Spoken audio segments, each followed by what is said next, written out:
Hello दोस्तों, स्वागत है आप सभी का एएनएम ट्यूटोरियल्स में। मैं आज आपके लिए एक नया वीडियो लेकर आया हूं दोस्तों। हमारे छत्तीसगढ़ शासन लोक सेवा द्वारा दोस्तों कुछ वैकेंसीज़ निकाली गई है वन विभाग में, तो आज हम उसके बारे में चर्चा करेंगे दोस्तों। ये नई लेटेस्ट वैकेंसी है, बहुत दिनों बाद निकली है दोस्तों, इसे मिस मत करिएगा। बहुत ही इंपॉर्टेंट वैकेंसी है। देखिए प्रकाशन होने की तिथि क्या है, तो 10/6/2020, ठीक है, 10/6/2020 है, ठीक है। देखिए विज्ञापन हो चुका है, नोटिफिकेशन आ चुका है दोस्तों, एग्ज़ाम की डेट तक अनाउंसमेंट हो चुकी है दोस्तों। अब देखिए कि ये डेट पे एग्ज़ाम हो पाता है कि नहीं हो पाता, वो तो डिपेंड करता है, बट डेट अनाउंस्ड है, तो आप यही समझिए कि इस डेट में एग्ज़ाम होगा और यही डेट लेके चलिए कि देखिए लिखित परीक्षा की डेट है आपका कितना, 20 सितंबर 2020 को, ठीक है। देखिए ऑनलाइन भरने की फॉर्म कब से शुरू होगा, तो 16/6 से फॉर्म शुरू होगा, 16 तारीख से, ठीक है, 12 बजे से लेकर, और ये कितने बजे तक चलेगा, तो ये 15/7 एक महीने का लगभग पूरा फॉर्म चलेगा, ठीक है दोस्तों। तो तैयारी करने का बहुत ही शानदार मौका है, और हम भी इससे रिलेटेड साइंस से रिलेटेड और आपका मैथ्स रीजनिंग से रिलेटेड हम वीडियो लेकर आएंगे। तो अगर आपको अच्छी लगती है हमारी वीडियो तो लाइक करिएगा, और आप बताइएगा भी कि आपको किस टाइप की वीडियो पसंद है, ठीक है दोस्तों। तो चलिए चलते हैं। ये देखिए वन सेवा द्वारा, ये विभाग के द्वारा रिलीज़ किया गया है नोटिफिकेशन, विज्ञापन, जो कि वैकेंसी वहीं की निकली हुई है।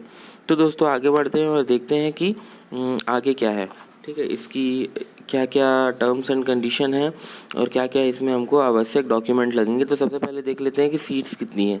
तो देखिए वन सहायक संरक्षक के लिए जो सीट है वो कितनी है, तो वो है, देखिए, अनारक्षक के लिए 8 है, और फिर उसके बाद अनुसूचित जाति के लिए कितनी है, 3 है, ठीक है। अनुसूचित जनजाति के लिए 6 है, ये देखिए, और बैकलॉग सीट 2 है, तो मतलब कि, और ये देखिए वन क्षेत्रपाल 2 पोस्ट निकली हुई है, एक निकली है सहायक वन संरक्षक और एक वन क्षेत्रपाल, ठीक है। तो देखिए वन क्षेत्रपाल की टोटल दोनों मिलाने के बाद कितनी चीज़ है, वन क्षेत्रपाल की सीट है 66 और इसकी है 8, मतलब कि समझ लीजिए आपकी 74 सीट है टोटल जनरल की। मैं जनरल की बात कर देता हूँ, बाकी का तो लिखा हुआ है तो आप समझ जाएंगे, ठीक है। जनरल हो गया, फिर इसके बाद 19 सीट है तुमको अनुसूचित जनजाति की है आपका 50 सीट, फिर इसके बाद ये देखिए 22 सीट, ऐसे करके पूरा स्लॉट में दिया गया है, आप इसको देख सकते हैं, ठीक है दोस्तों। तो ये वेतन पे भी देख सकते हैं आप, यहाँ पे लेवल 12 के तहत 56,100 और लेवल 9 के तहत 38,100, मतलब कि टोटल वैकेंसी देखा जाए मेन तो 178 वैकेंसी हैं टोटल सभी कैटेगरी को मिला के, ठीक है दोस्तों। यहाँ पे कुछ लॉ से रिलेटेड नोटिफिकेशन दिया हुआ है कि अगर आपको मतलब कोई भी त्रुटि मिलती है या फिर अगर आपको किसी भी चीज़ से अनुरूप जो परीक्षा कंडक्टिंग बॉडी है, ठीक है, जो एग्ज़ाम कंडक्टिंग बॉडी, अगर वो कुछ प्रॉब्लम करती है तो आप इसी दायरे के तहत उसके प्रति कंप्लेन कर सकते हैं। देखिए नियम 2014 के तहत, और अपना जो भी संरक्षक है वो बता सकते हैं, ठीक है। तो जैसा ऐसा है, ठीक है। ऑनलाइन आवेदन करने की जो प्रक्रिया है उसके बारे में देख लेते हैं। तो आपको यहाँ पे 2 पेपर होंगे, ठीक है। विषय क्या क्या होंगे, तो ये देखिए देख लेते हैं। जीव विज्ञान होगा, भौतिकी होगा, रसायन विज्ञान होगा, और ये इसके एलिजिबिलिटी है, ठीक है। एलिजिबिलिटी बता रहा है यहाँ पे कि क्या क्या एलिजिबल है, ठीक है, कौन कौन से बच्चे एलिजिबल है। तो देखिए जीव विज्ञान, भौतिक विज्ञान, रसायन विज्ञान कम से कम एक विषय में हायर सेकेंडरी, ठीक है, मतलब कि बायो या फिर साइंस वाले बच्चे ही कर सकते हैं, कॉमर्स वाले बच्चे नहीं कर सकते, ठीक, पहली बात। दूसरी बात, मान्यता प्राप्त विश्वविद्यालय अर्थात कृषि शास्त्र, वनस्पति शास्त्र, कंप्यूटर और विज्ञान, पर्यावरण विज्ञान और वानिकी, भू विज्ञान, बागवानी, गणित, सांख्यिकी, मतलब स्टैटिकी, ठीक है, और आपका भौतिकी, पशु विज्ञान, ये सब जो भी हैं, और इंजीनियर्स भी इसमें अप्लाई कर सकते हैं, कोई भी ब्रांच वाले, इसमें कोई मना नहीं किया गया कि आप इंजीनियर्स अप्लाई नहीं कर सकते। यहाँ पे कुछ शारीरिक मापदंड हैं जो कि आपको पूरे करने पड़ेंगे, जैसे कि ऊंचाई होनी चाहिए 150 महिला के लिए और 163 पुरुष के लिए, ठीक है। आपका ऊंचाई अनारक्षित वर्ग के लिए एवं अनपिछड़ा दोनों को मिलाने के बाद, ठीक है। ऊंचाई अनुसूचित जनजाति के लिए, मतलब जो आरक्षण रखते हैं उनके लिए ऊंचाई में कुछ छूट दी गई है। सीना, ठीक है, सीना देखिए ये लड़कों के लिए है और ये लड़कियों के लिए है, ठीक है। और न्यूनतम सीना विस्तार, ठीक, अब यह फुलाने के बाद वाला सीना है ये वाला, ठीक है। ये वाला, ठीक। इसके बाद शारीरिक क्षमता मतलब कि बॉडी रेशियो, ठीक है। और आपका दूसरा क्या है, कितना पैदल चलने का क्षमता है आपका, ठीक है। 4 किलोमीटर के 26 किलोमीटर उनको चलना है पुरुषों को, और 16 किलोमीटर लड़कियों को। लगभग मान के चलिए 26 को डिवाइडेड बाय 4 कर लीजिए, तो मैं आपको बता देता हूँ कि कितना किलोमीटर 1 किलोमीटर में कितना चलना है। तो ये देखिए 4 5 20 4 मतलब कि 6 किलोमीटर अप्रॉक्स कुछ पॉइंट में आएगा आंसर।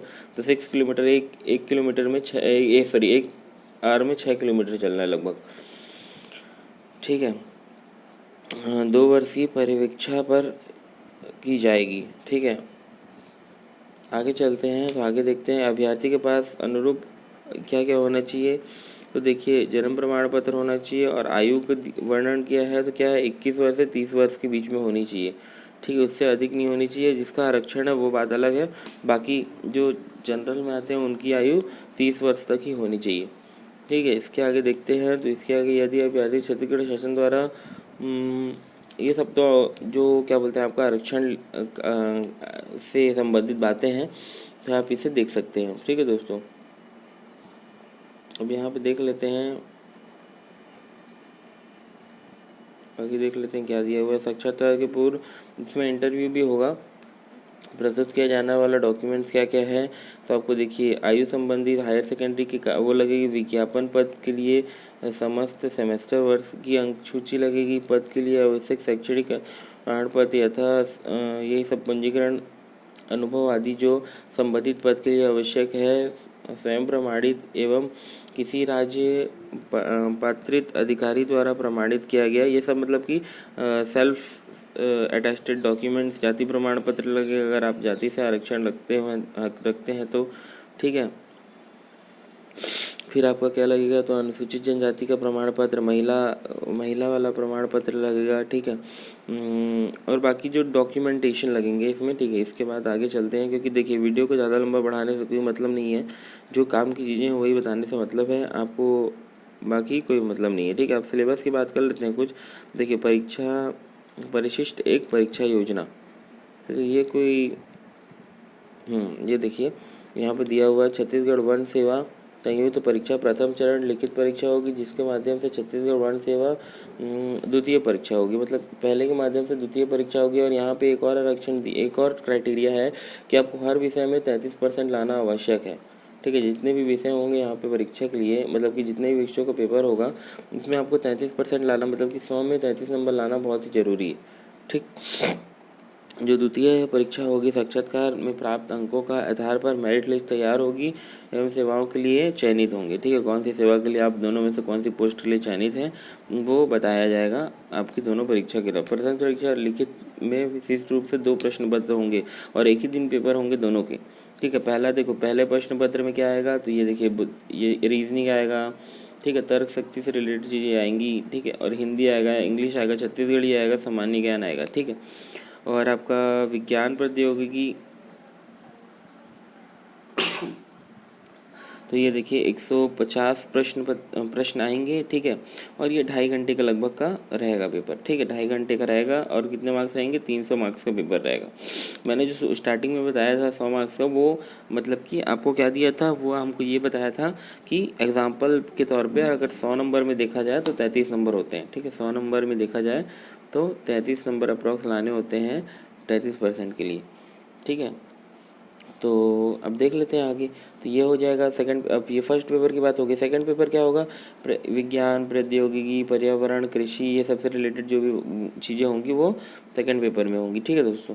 तो आगे बढ़ते हैं और देखते हैं कि प्रथम चरण में लिखित परीक्षा के विशिष्ट विकल्प वाले प्रश्न आएंगे, ठीक है। प्रत्येक प्रश्न के लिए 4 उत्तर दिए होंगे। अब ये सब तो आपको पता ही है, 4 उत्तर दिए होंगे और वो आपको उनमें से कोई एक उत्तर चुनना होगा, ठीक है। पहले प्रश्न पत्र में ये करना होगा, ठीक है। देखिए अब जनरल के लिए है, आपको जनरल के लिए आपको 33%, यहाँ पे देख लीजिए ये दिया हुआ है, कम से कम 33% अंक प्राप्त होने चाहिए। अनुसूचित जाति और जनजाति के लिए ये दिया हुआ है, देखिए 23%, ठीक है। लिखित परीक्षा के अंतर्गत अभ्यर्थी को प्रत्येक प्रश्न पत्र में, ठीक लिखा हुआ है ना यहाँ पर, देखिए मैं आपको पहले ही बता चुका था ये चीज़, ठीक। 33% जनरल के लिए मैं, ठीक 33% जनरल के लिए और 23% आपका जो आरक्षित लोग हैं उनके लिए, ठीक है, जैसे अनुसूचित जाति और अनुसूचित जनजाति वालों के लिए। ठीक है दोस्तों, इतना ध्यान रखिएगा। ठीक है, साक्षात्कार के लिए 75 अंक होंगे। देखिए साक्षात्कार के भी मतलब जो इंटरव्यू होगा उसके भी अंक यहाँ पे प्रदर्शित किए गए हैं। ठीक, और साक्षात्कार के लिए आमंत्रण किए जाने वाले अभ्यर्थी को संख्या विज्ञापन में दी गई संख्या के लगभग 3 गुनी होगी। वही आपका समझ गया 3 टाइम्स होगा। ठीक है, ताकि वो उसके बाद भी उनका वो कर सकें, क्या बोलते हैं, छटनी कर सकें। अब देखिए यहाँ पे कुछ देख लेते हैं कि टॉपिक्स क्या क्या हैं, क्योंकि हम भी इससे रिलेटेड क्लास स्टार्ट करेंगे तो आपको ये भी पता होना चाहिए कि क्या है। ठीक है दोस्तों, तो देख लेते हैं यहाँ पे। तो यहाँ पे देखिए सबसे पहले सामान्य अध्ययन है। ठीक, सामान्य अध्ययन मतलब कि इसमें वही इतिहास, भूगोल, मुहावरे, ठीक है, जनजातियाँ हो गई, अर्थव्यवस्था हो गई और कुछ जीके से रिलेटेड मतलब जनरल नॉलेज छत्तीसगढ़ का इंपॉर्टेंट। ठीक है, यहाँ पे कहीं बाहर की बात नहीं की गई है, तो अपन को पूरा all over the central GK लेने की ज़रूरत नहीं है। ठीक है, हिंदी में भी कुछ चीज़ें देख लेंगे, मुहावरे हो गया, शब्दार्थ हो गए, ठीक है, संधि विच्छेद हो गया, तद्भव तत्सम हो गया। ठीक, ये सब चीज़ें हैं। ठीक है दोस्तों, आपको सब सामने पूरा सिलेबस दिया हुआ है, आप देख सकते हैं। ठीक है, मैं इसका PDF भी दे दूंगा डिस्क्रिप्शन में, तो वहाँ से भी आप इसे डाउनलोड कर सकते हैं। ठीक है दोस्तों, यहाँ से देख लेते हैं इंग्लिश का। तो इंग्लिश में फ्रेजेस हो गया, ठीक है, एंटोनिम्स सिनोनिम्स हो गया आपका। ठीक है, फिर उसके बाद आपका स्पेलिंग, वोकेबलरी, ठीक है, एक्टिव वॉइस, पैसिव वॉइस। तो इसमें मैं भी आपको मैं बताऊँगा कि क्या क्या चीज़ें पढ़नी है। बहुत से लोग पूरी चीज़ें पढ़ना स्टार्ट कर देते हैं, तो हमको ये देखना है कि हम जब तक पेपर हमारा हो तब तक हम 1 से 2 बार इसका रिविज़न कर सकें। तो हम ऐसी स्ट्रेटजी लेकर आएंगे आपके लिए कि आप मतलब कि पहले हम 2 विषय से स्टार्ट करेंगे। पहले हो गया साइंस और दूसरा कोई भी एक विषय ले लेंगे। ठीक है, जैसे रीजनिंग हो गया। ठीक है, उसके तहत फिर हम आपको क्या करेंगे, आगे उसी बढ़ाते जाएंगे। ठीक है, स्टेप बाय स्टेप। ठीक दोस्तों, तो ये देख लेते हैं आगे। फिर आगे क्या दिया हुआ है, तो ये बुद्धिमत्ता परीक्षण। ठीक है, इसमें क्या दिया है, तो संचार कौशल, पारंपरिक तर्क शक्ति, ठीक है, निर्णय निर्माण, मतलब वही आपका रीजनिंग से रिलेटेड चीज़ें, रीजनिंग और मैथ से रिलेटेड चीज़ें दी हुई हैं छोटी मोटी। ठीक है, तो मैं भी उसके बारे में बताऊंगा आपको। ठीक, चलिए आगे देखते हैं। तो अब ये मेन मुद्दा ये है, ये देखिए ये सबसे बड़ी चीज़ है। ठीक, ये सबसे मेन और सबसे बड़ा महत्व रखता है आपका साइंस। ठीक है, यहाँ पे, ठीक है, यहाँ पे लगभग 12th लेवल की साइंस आएगी। ठीक है, 10th to 12th लेवल की। लेकिन अब इसमें ये कंपेयर नहीं कर सकते, ये हम नहीं बोल सकते कि ये 10th लेवल की होगी और ये भी नहीं बोल सकते कि ये कम्प्लीटली 12th लेवल की होगी। It's a mix up of 10th plus 12th। ठीक है, ये मिक्सअप होगा 10th और 12th का। ठीक है, तो अब देख लेते हैं यहाँ पे क्या क्या टॉपिक्स हैं। तो यहाँ पे तो बहुत सारे टॉपिक्स हैं, लेकिन हम वही टॉपिक पढ़ेंगे जो टॉपिक बहुत ही महत्वपूर्ण है। ठीक है, तो रसायन विज्ञान हो गया। ठीक है, आप देख पा रहे होंगे कि ये रसायन विज्ञान है। ठीक, रसायन विज्ञान मतलब कि हो गया आपका क्या, केमिस्ट्री।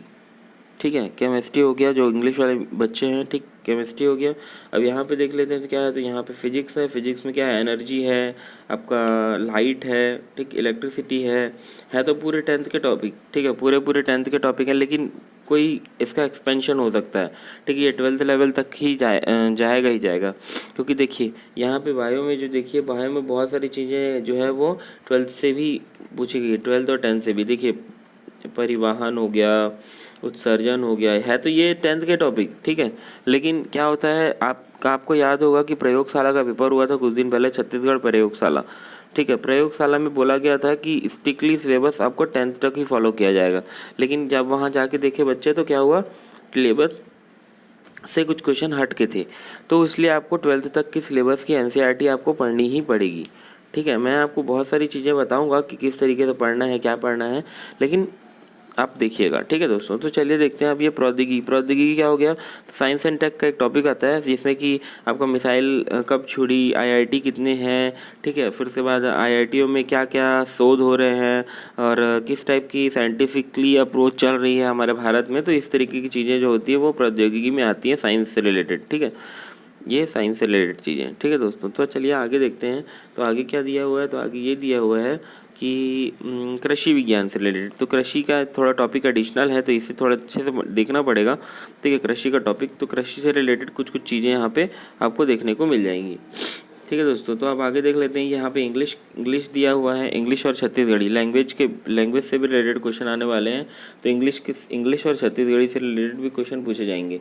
ठीक है, एनालिटिकल लॉजिकल रीजनिंग में देखिए क्या दिया हुआ है, तो communication skill and mutual skills. ठीक है, logical reasoning and ability to analyse, ज़्यादा क्वेश्चन नहीं आएंगे इससे, मुश्किल से 10 से 15 क्वेश्चन ही आएंगे इससे रिलेटेड, ठीक है। वो भी मैक्सिमम बता रहा हूँ मैं, इससे भी कम हो सकते हैं, लेकिन ज़्यादा से ज़्यादा आपको क्वेश्चन आएंगे कहाँ से, छत्तीसगढ़ से, और आपका पर्यावरण ये सब चीज़ें से, क्योंकि पेपर ही आपका फॉरेस्ट डिपार्टमेंट का है, तो ऐसे ही क्वेश्चन ज़्यादा आते हैं। देखिए पेपर 2 में क्या आएगा, तो पेपर 2 में आएगा आपका साइंस,